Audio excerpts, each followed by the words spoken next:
Hello students, जय Hind. Chandigarh career group के YouTube channel पर मैं आपका स्वागत करता हूं। मेरा नाम है संदीप बराड़ और आज की इस वीडियो के अंदर हम 11th क्लास के बारे में बात करेंगे कि जो स्टूडेंट्स 10th पास करके अभी 11th में जाने वाले हैं वो एनडी की तैयारी किस हिसाब से कर सकते हैं, उसके बारे में अपने आज बात करेंगे। तो पहली बार आप जो एलिजिबल होंगे, जो बच्चे 10th इस बार कर रहे हैं, मतलब 2023 के अंदर जिनकी 10th कंप्लीट होगी, मार्च के अंदर आप एग्जाम देंगे, तो वो पहली बार जो एनडीए का एग्जाम देंगे वो 2024 के अंदर सितंबर अटेम्प्ट करेंगे, सितंबर के अंदर जाके। इसका मतलब ये हुआ कि जब आप 12th क्लास में एंटर कर चुके होंगे तब पहली बार जो सितंबर का जो एग्जाम आएगा एनडीए का, आप उसके लिए एलिजिबल होते हैं। तो आप कह सकते हैं कि 10th के बाद आपके पास 1.5 साल का टाइम होता है एनडीए के पेपर की तैयारी करने के लिए। और इन्हीं 1.5 सालों के अंदर आपने क्या कुछ पढ़ना होता है और एनडीए का क्या पैटर्न है वो मैं आपको कंप्लीट यहाँ पर बता रहा हूँ। तो एनडीए का जो एग्जाम रहेगा आपके लिए बोला जाएगा कि वो 2024 का सेकंड पेपर है, क्योंकि एनडीए का एग्जाम जो होता है साल में 2 बार होता है। पहले आपके पास अप्रैल में आएगा, उसके बाद आपके पास सितंबर में आएगा। अप्रैल वाले के लिए आप एलिजिबल होंगे नहीं, क्योंकि आपकी तब तक अभी सिर्फ +1 कंप्लीट हुई होगी। तो आप जो सेकंड पेपर होगा 2024 का, आप उसके लिए एलिजिबल होंगे। इस एग्जाम के बारे में थोड़ा सा अपने और आगे डिटेल से देखते हैं। तो यहाँ पर जैसा कि आप ऊपर देख पा रहे हैं कि एडमिशन की जो डेट है वो हमारे एडमिशन 1 फेब से शुरू हो रहे हैं, 1 फरवरी 2023 से। इसके अंदर क्या रहेगा कि आपका 2 साल का प्रोग्राम होगा, जिसके अंदर हम 11th क्लास की कंप्लीट स्टडी भी रहेगी, 11th और 12th क्लास की, और साथ में एनडी की आपकी पूरी तैयारी रहेगी। तो +1 +2 के साथ साथ आपकी एनडी की तैयारी जो है वो चलती रहेगी। इसके लिए हमारा स्कूल ओरिएंटेड आपके पास प्रोग्राम रहता है 2 साल का। अब +1 +2 के साथ एनडीए की तैयारी करने में और +2 के बाद एनडीए की तैयारी में फर्क क्या है, मैं आपको पहले ये बता दूं। तो जब आप +2 के बाद एनडीए की तैयारी करते हैं, मान लो आप +2 होने के बाद 12th के बोर्ड के एग्जाम होने के बाद आप हमारे पास आए कि एनडीए की तैयारी करनी है, तो आप देखेंगे कि आपके पास एनडीए के पेपर के लिए सिर्फ 4 या 5 महीने का टाइम होता है मैक्सिमम, क्योंकि सितंबर वाला अटेम्प्ट आपने देना होता है। तो उन 4-5 महीनों के अंदर जो है वो तैयारी उतने अच्छे तरीके से नहीं हो पाती, जहां यहाँ पर हमारे पास 1.5 साल का टाइम है। और 1.5 साल के अंदर आप देख सकते हैं कि 6 महीने, 4 महीने और 1.5 साल में कितना फर्क होता है। तो 1.5 साल के अंदर हम अच्छे से तैयारी कर सकते हैं। हाँ, वो अलग बात है, हम ये नहीं कह सकते कि हम 1.5 साल के अंदर आप तैयारी करते हो तो 100% सिलेक्शन हो गई होगा। ऐसा जरूरी नहीं है, क्योंकि यूपीएससी के एग्जाम है, आपको पता है, और यूपीएससी के एग्जाम के अंदर श्योरिटी देने का तो कोई मतलब बनता ही नहीं। हाँ, लेकिन इतना कह सकते हैं कि हमारा जो काम होता है पढ़ाने का, जो टीचिंग के अंदर हमने जो करना होता है, हमारा काम है 20%। 80% काम जो होता है वो बच्चे की सेल्फ स्टडी का होता है, लेकिन सही गाइडेंस की उसको बहुत जरूरत होती है। तो गाइडेंस का काम हमारा रहेगा, लेकिन पढ़ना बच्चे ने है। तो इसलिए मैं बोलूंगा कि 80% का जो काम है वो स्टूडेंट्स का है, और 20% का जो काम है वो टीचर्स का होता है। अब 11th क्लास के साथ साथ आपका क्या रहता है कि +1 +2 की क्लासें भी चलती है, और साथ में आपकी एनडी की कोचिंग क्लासें भी चलती है। दोनों के अंदर फर्क क्या है, +1 +2 के सिलेबस के अंदर क्या फर्क है और एनडी के अंदर क्या फर्क है, वो आपके पास आगे आ जाएगा। लेकिन जब हम 12th के साथ पहली बार एनडी का एग्जाम देते हैं सितंबर वाला, तो वो जो अटेम्प्ट है वो आप फ्री माइंड के साथ दे सकते हैं। उसके लिए तैयारी बहुत अच्छे से हो जाती है, क्योंकि जब आप अगली बार दूसरी बार एग्जाम में बैठोगे अप्रैल के अंदर जाकर, तो तब आपके बोर्ड के एग्जाम जो है वो नजदीक होते हैं। तो उस टाइम थोड़ा सा कंफ्यूजन में रहता है बच्चा कि वो बोर्ड के पेपर की तैयारी करे या एनडी के पेपर की तैयारी करे। तो इसलिए सितंबर वाला जो पेपर होता है वो क्लियर करने का आपके पास सबसे बढ़िया मौका होता है। तो आप हमेशा सितंबर को टारगेट लेकर ही तैयारी शुरू कर सकते हैं 11th के साथ। तो सबसे पहले कौन कौन स्टूडेंट्स जो हैं इसका एग्जाम दे सकते हैं उसके बारे में आपको बताऊं। डेट ऑफ बर्थ के अकॉर्डिंग आपका क्राइटेरिया क्या है। तो जिस एग्जाम की मैं बात कर रहा हूं, मैं 2024 के एग्जाम की बात कर रहा हूं, 2024 के। कि 2024 का जो सेकंड पेपर है, 2024 का जो सेकंड पेपर है, उसकी जो एज लिमिट है वो ये है कि जन्म जो है वो 2 जनवरी 2006 से लेकर 1 जनवरी 2009 के बीच होना चाहिए। अगर स्टूडेंट्स का जन्म इसके बीच में है तो वो इस पेपर को दे सकता है, एनडीए के एग्जाम को। और फिर भी अगर कोई कंप्लीट आपके कोई चांस देखना चाहता है कि किसी स्टूडेंट के पास कितने चांस बनते हैं, तो यहां पर मैंने कुछ डेट्स लिखी हुई है। यहां पर आप इस इंटरवल को देखकर आप आइडिया लगा सकते हैं कि आपके पास कितने एनडीए के चांस है। मान लो आपका जन्म जो है वो मार्च 2007 में हुआ है, तो मार्च 2007 आप देखेंगे कि इस इंटरवल के अंदर आता है, मार्च 2007 के अंदर है, तो आपका जन्म इस इंटरवल में आता है। इसका मतलब आपके पास 3 चांस है। तो ये क्राइटेरिया जो है ये उन स्टूडेंट्स के लिए है जो अभी 11th के अंदर एंटर कर रहे हैं और उनकी डेट ऑफ बर्थ इनमें से कुछ आ रही है। जिनका जन्म 2 जनवरी 2006 से लेकर 1 जुलाई 2006 के बीच में, उनके पास तो एक ही चांस होगा सितंबर वाला जिसकी मैं बात कर रहा हूं। उसके बाद अगर किसी का जन्म इसके अंदर आता है 2 जुलाई 2006 से लेकर 1 जनवरी 2007 के बीच में, इसका मतलब वो 12th क्लास के साथ साथ दोनों एग्जाम दे सकता है, 2024 का सेकंड भी और 2025 का फर्स्ट भी। उसके बाद अगर किसी की डेट ऑफ बर्थ और भी कम है तो उसके अकॉर्डिंग उसके पास चांस बढ़ते जाएंगे। तो यहाँ पर जितने जितने चांस बनते हैं मैंने सारे यहाँ पर एक्सप्लेन किए। अब एनडी के थ्रू आप तीनों लाइन के अंदर जा सकते हो, आर्मी भी जा सकते हो, आर्मी के बाद आप एयरफोर्स में भी जा सकते हो, नेवी के अंदर भी जा सकते हो। आर्मी के लिए क्या है कि आपके पास सिर्फ 12th के अंदर आप अपीयरिंग होने चाहिए, चाहे आप किसी भी लाइन से हो, चाहे आप आर्ट्स से हो, चाहे कॉमर्स से हो, चाहे आप साइंस से हो, मेडिकल नॉन मेडिकल किसी तरीके से भी हो, आप आर्मी के अंदर जा सकते हैं। एयरफोर्स या नेवी के अंदर जाने के लिए आपको नॉन मेडिकल जरूरी है, तो 12th क्लास के अंदर आपको साइंस रखनी पड़ेगी और साइंस के अंदर आपको नॉन मेडिकल का सब्जेक्ट लेना पड़ेगा। और मेनली एनडीए के अंदर क्या होता है कि नॉन मेडिकल ही फायदे में रहती है, क्योंकि एनडीए के अंदर पहला पेपर मैथमेटिक्स का होता है और मैथ्स के पेपर के अंदर पूरी +1 +2 की मैथ्स आती है, और जब तक +1 +2 की मैथ्स नहीं आएगी तब तक एनडीए का पेपर क्लियर नहीं होगा।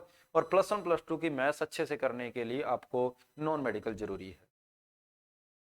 ये है आपके पास। और हाँ, एक बात और, ये नहीं मैं कह रहा कि भाई अगर आपने नॉन मेडिकल नहीं ली तो एनडीए का पेपर आप क्लियर नहीं कर पाओगे, ऐसा नहीं है। अगर आपने +1 +2 के अंदर मैथ्स नहीं भी ली लेकिन मैथ्स के अंदर आप फिर भी इंटरेस्ट रखते हो तो आप पेपर को क्लियर कर सकते हो मैथ्स की अच्छे से तैयारी करके। और अगर आप +1 +2 के अंदर आर्ट्स लेना चाहते हो तो मैं आपको यही सलाह दूंगा कि आर्ट्स के अंदर आप विद मैथ रख लें, वो आपके लिए पेपर के अंदर काम आएगी अगर आप मैथ्स के अंदर इंटरेस्ट रखते हो तो ये था क्वालिफिकेशन के अकॉर्डिंग एलिजिबिलिटी क्राइटेरिया, और ये था आपके पास डेट ऑफ बर्थ के अकॉर्डिंग। उसके बाद यहाँ पर अगर हम वैकेंसीज की बात करें तो मैंने यहाँ पर 2023 के फर्स्ट पेपर की वैकेंसी लिखी है, जो कि अब 2023 का फर्स्ट पेपर आने वाला है। इसके अंदर 395 वैकेंसी है। उसमें से अगर आप नेवल एकेडमी की 25 वैकेंसी को छोड़ दें तो आप देखेंगे कि एनडीए की आपके पास 370 वैकेंसीज है, एनडीए की 370 वैकेंसी है। तो 370 वैकेंसी ही लगभग अप्रैल वाले पेपर की होती है और लगभग 370 के आसपास ही वैकेंसी जो है वो सितंबर अटेम्प्ट की होती है। तो आप कह सकते हो कि एक साल के अंदर एनडीए की जो टोटल पोस्ट निकलती है वो 740 के आसपास निकलती है। आप दोनों को ऐड कर सकते हैं, 740 के आसपास। अब 370 में से आर्मी की 208 पोस्ट है, नेवी की 42 पोस्ट है, एयरफोर्स की 92, 18 और 10 पोस्ट है। उसमें से गर्ल्स कैंडिडेट के लिए कितनी है वो यहाँ पर आगे लिखी हुई है। आप देख सकते हैं कि गर्ल्स के लिए टोटल जो वैकेंसी होती है वो 10 3 13 और 3 16 और 4 20, लगभग 20 के आसपास होती है। तो यही 19 20 के आसपास फीमेल के लिए वैकेंसी होती है गर्ल्स के लिए।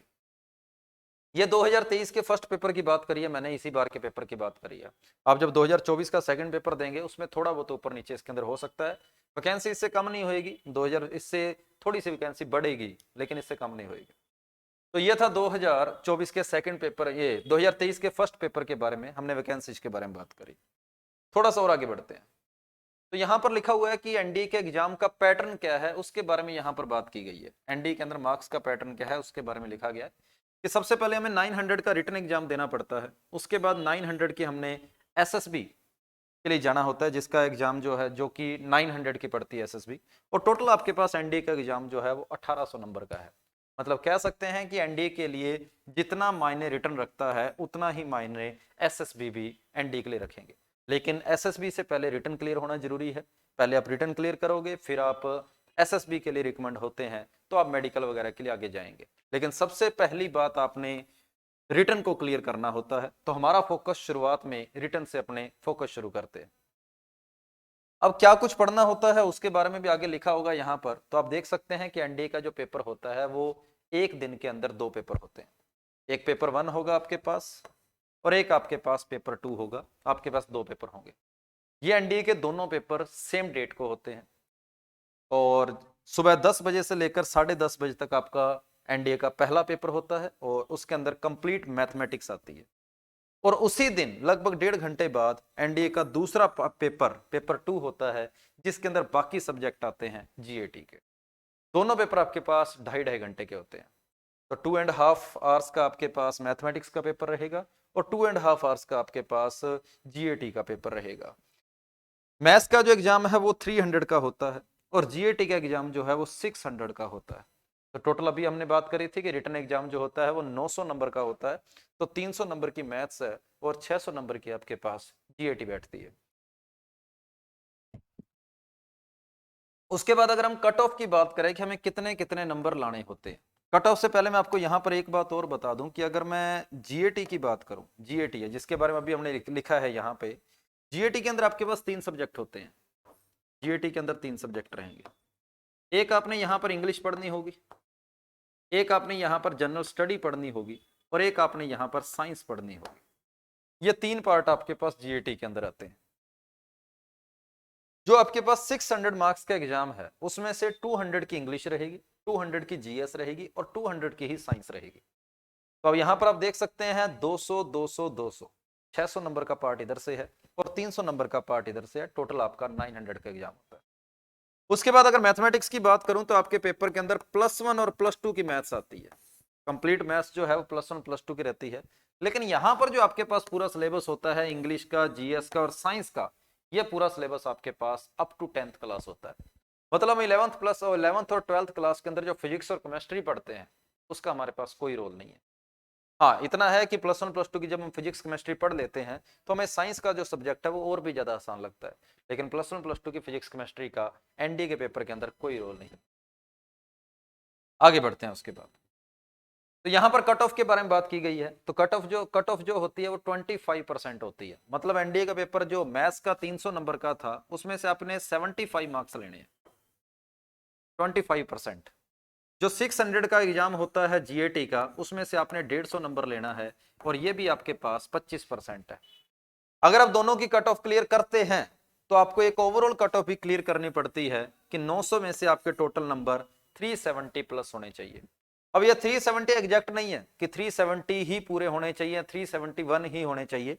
इसके बारे में थोड़ा सा मैं आपको मेरिट लिस्ट के बारे में बताऊंगा कि कैसे कैसे मेरिट बनती है, तो आप इस बात को थोड़ा सा चेक कर पाएंगे। लेकिन मिनिमम मार्क्स जो है मैथ्स में 75 जरूरी है और जीएटी के अंदर 150 मार्क्स जो है जरूरी है।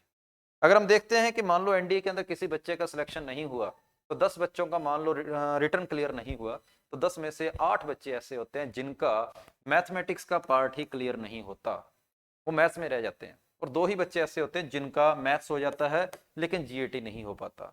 इसलिए एनडीए का पूरा पेपर जो है मेनली मैथ्स के ऊपर फोकस्ड है। चलो आगे चलते हैं। इसके बाद यहां पर मेरिट के बारे में बात की गई है कि 900 नंबर का रिटन एग्जाम होता है और 900 नंबर की ही एसएसबी होती है। टोटल 1800 का आपके पास एनडीए का रिटन प्लस एसएसबी पड़ता है। और जो टॉपर था किसका 2021 के सेकंड पेपर की मेरे पास लेटेस्ट लिस्ट है, क्योंकि 2022 के फर्स्ट पेपर की फिलहाल मेरिट तो आ गई है लेकिन स्कोर नहीं आया अभी तक। ठीक है, तो मेरे पास जो लेटेस्ट स्कोर था मैंने उसी के अकॉर्डिंग यहाँ पर बात करूंगा। टॉपर के 645 नंबर आए थे रिटर्न के अंदर और एसएसबी के अंदर 415 नंबर आए थे और फर्स्ट रैंक वाला जो स्टूडेंट है उसके 1060 1800 में से 1060 नंबर आए थे। अब जो बिल्कुल लास्ट में जिस बच्चे के बिल्कुल लास्ट रैंक है और जिसका जो रिकमेंड हुआ है, जो क्लियर हुआ है सब कुछ, जो मेरिट लिस्ट के अंदर बिल्कुल लास्ट पे है, उसके रिटर्न में 356 नंबर थे, 356, और एसएसबी के अंदर उसके नंबर 370 थे और टोटल आपके पास उसके पास जो नंबर थे 726 थे। तो आपकी ओवरऑल देखा जाएगा कि ओवरऑल आपके मार्क्स कितने बने हैं। तो 1800 में से यहां पर लिखा गया है कि 726 नंबर कम से कम चाहिए थे एनडीए को पूरी तरह से क्लियर करने के लिए, 726 नंबर। अब 726 इन दोनों का सम होना चाहिए। तो अगर आपके एक साइड थोड़े बहुत कम रहते हैं तो दूसरी साइड थोड़े बहुत ज्यादा हो सकते हैं। तो इसलिए मैंने आपको रिटर्न की जब बात करी तो मैंने 370 बोला था कि 370 मार्क्स जो है वो आपके ओवरऑल आपको चाहिए। तो जिस बच्चे के 356 आए थे पिछली बार क्लियर तो वो भी कर चुका था, लेकिन ये 2021 और 2024 के अंदर लगभग 2 सालों का फर्क पड़ जाएगा और 2 साल के अंदर कंपटीशन बढ़ेगा और कंपटीशन बढ़ेगा तो कट ऑफ थोड़ी सी ऊपर ही जाएगी। हम इसी कट ऑफ के ऊपर नहीं बैठ सकते। तो ये थी अपने पास मेरिट के बारे में बातें कि मेरिट के अंदर किस तरीके से क्या कुछ होता है। उसके बाद एग्जाम का सिलेबस है। मैथमेटिक्स के अंदर जैसा कि मैंने आपको बताया है कि 11th और 12th क्लास का कंप्लीट सिलेबस है। उसके बाद इंग्लिश है, जनरल स्टडी है और जनरल साइंस है। इन तीनों के अंदर हमारे पास 10th क्लास का सिलेबस होता है। तो जनरल साइंस में देखेंगे फिजिक्स, केमिस्ट्री, बायोलॉजी, ये 10th क्लास की जनरल साइंस है। उसके बाद हिस्ट्री, ज्योग्राफी, पॉलिटी, इकोनॉमिक्स और करंट अफेयर, ये भी आपके पास एनसीईआरटी बेस्ड होते हैं, 10th क्लास तक के बोले जाते हैं। और उसके बाद इंग्लिश की अगर हम बात करें तो ग्रामर प्लस वोकैब का पोर्शन है, और उसके बाद कॉम्प्रीहेंशन का पोर्शन है। ये बिल्कुल 10th क्लास तक का आपका जनरल सिलेबस बोला जाता है इन तीनों का। लेकिन मैथमेटिक्स जो है वो आपके पेपर के अंदर 11th और 12th क्लास की आती है। चलो इसके बाद थोड़ा सा और आगे बढ़ते हैं। यहाँ पर अब हमारे पास क्या कुछ है उसके बारे में हम आपको उसके बारे में अपने यहाँ पर बात करते हैं कि हम किस तरीके से कोचिंग प्रोवाइड करते हैं एनडीए के बारे में 11th क्लास के साथ साथ। तो हमारे पास जो फैकल्टीज के बारे में अगर हम बात करें तो 12th क्लास की 11th और 12th क्लास की फैकल्टी जो हैं वो अलग फैकल्टीज होती है, जो आपको 11th और 12th क्लास का सिलेबस करवाती है, फिजिक्स, केमिस्ट्री, मैथ्स। उसके बाद अगर एनडीए की कोचिंग की बात करें तो एनडीए के लिए आपके पास अलग से स्पेशल टीचर होते हैं जो कि इसके अंदर एक्सपीरियंस्ड हैं, कम से कम 5 साल का एक्सपीरियंस सभी का टीचर्स का है। तो वो आपके पास एनडीए के रिटन एग्जाम की कोचिंग उनके द्वारा करवाई जाती है। और ये आपके पास हो गया 11th और 12th क्लास के सिलेबस के बारे में। उसके बाद वीकली टेस्ट सीरीज हो गया। उसके बाद आपके पास जो भी टेस्ट होते हैं वो सारे ओमर के ऊपर कंडक्ट होते हैं, जिस तरीके से एनडीए के मेन पेपर के अंदर पेपर टेस्ट होता है, मेन एग्जाम के अंदर जिस तरीके से ओमर फिल करते हैं उसी तरीके से। ऑनलाइन ऑफलाइन दोनों मोड आपके पास अवेलेबल रहते हैं। आप ऑनलाइन कोचिंग भी ले सकते हैं, आप ऑफलाइन कोचिंग भी ले सकते हैं। क्लासरूम के बारे में आप देख पा ही रहे हैं। उसके बाद डाउट सेशन हो गया, और हॉलीडेज कम से कम रखी जाती है, रिटर्न के ऊपर ज़्यादा से ज़्यादा फोकस रहता है। और पीवाईक्यू के सोल्यूशन मिलेंगे, मोबाइल ऐप का एक्सेस मिलेगा, और रिकॉर्डेड लेक्चर सब कुछ आपके पास अवेलेबल रहता है यहाँ पर। और स्टडी मटेरियल भी हैं वो भी हमारी ओर से ही हमारी ओर से आपको प्रोवाइड किया जाता है। तो ये सारा कुछ ये कंप्लीट जो है ये हमारे पास सीसीजी की ओर से रहता है, जो हम स्टूडेंट्स को प्रोवाइड करते हैं हमारी ओर से। तो एडमिशन की यहाँ पर डेट आपको मैंने लिख दी है कि 1 फरवरी 2023 यहाँ से आपके एडमिशन स्टार्ट हो रहे हैं, और आज से लगभग एक हफ्ते बाद ही। और इसमें आपने एनरोल करने के लिए आप किसी भी कॉन्टैक्ट नंबर के ऊपर कॉन्टैक्ट कर सकते हैं, नंबर आपके सामने लिखा हुआ है। और अगर हम रिजल्ट्स की बात करें तो ये 2022 के सेकंड पेपर के और लेटेस्ट आपके पास जितने भी स्टूडेंट्स जिन्होंने क्वालिफाई किया है एनडीए, उन सभी के रिजल्ट्स आप यहाँ पर देख सकते हैं। यहाँ पर स्टूडेंट्स हैं, अक्षित है, यारव है विद 12th क्लास, अर्पण हो गया 12th class, Ashish 12th class, Ishaan 12th class, Harris 12th class, Sarthak 12th class, ऋषि 12th क्लास। ये सारे स्टूडेंट्स ने इस बार 12th के साथ ही एनडीए का रिटन एग्जाम क्लियर किया है। और अगर आपने कवर फोटो देखी हो तो इसी स्टूडेंट की आज फोटो लगाई गई है, क्योंकि आज ही एसएसबी रिकमेंड हुआ है स्टूडेंट बेंगलोर से, सार्थक कौशिक। तो इसी के बारे में आगे आपने कवर फोटो देखी होगी। तो ये सारे आपके पास 12th क्लास के साथ साथ हैं, और कुछ बच्चे ऐसे भी हैं जो 12th के बाद भी जिन्होंने रिटन एग्जाम क्लियर किया है। अब एनरोल करने के लिए आप इन कॉन्टैक्ट नंबर के ऊपर जा सकते हो। यहाँ पर आपके पास मोबाइल नंबर लिखे हैं दोनों, आप इन दोनों मोबाइल नंबर में से किसी के ऊपर भी कॉल करके व्हाट्सएप करके आप सीट बुक कर सकते हो, और ईमेल आईडी के थ्रू भी कर सकते हो, वेबसाइट के थ्रू भी आप कर सकते हो। और रजिस्ट्रेशन फीस जो है वो 3000 है। और किसी भी तरीके की इंक्वायरी के लिए आप इस नंबर के ऊपर, किन्हीं नंबरों के ऊपर आप कॉल कर लें। पूरी फीस की डिटेल वगैरह जो भी आप पूछना चाहते हैं वो आप कभी भी इन नंबर्स के ऊपर कॉल करके पता कर सकते हैं। तो उम्मीद है आप लोगों को सब कुछ समझ आ गया होगा कि फिलहाल यहाँ पर इसके लिए कोई इंटरेस्ट टेस्ट नहीं है, डायरेक्ट एडमिशन चल रहे हैं 11th क्लास के लिए। तो उम्मीद है आपको सारी वीडियो के अंदर जो जो बातें बोली गई है सभी क्लियर होगी। फिर भी अगर किसी को कोई डाउट हो तो आप कमेंट बॉक्स के अंदर लिख सकते हैं, और साथ में कमेंट बॉक्स के अंदर अपना कॉन्टैक्ट भी दे दें साथ में, कि अगर आपको कुछ कोई डाउट हो, ताकि हम डायरेक्ट आपके तक आप जो है सोल्यूशन को पहुंचा सकें आपकी बात को। तो कोई भी डाउट हो बेफिक्र हो कि आप कमेंट बॉक्स के अंदर लिखें, कॉन्टैक्ट नंबर आपके सामने है, आप कभी भी उनको कॉल कर सकते हैं। थैंक यू सभी को, जय हिंद।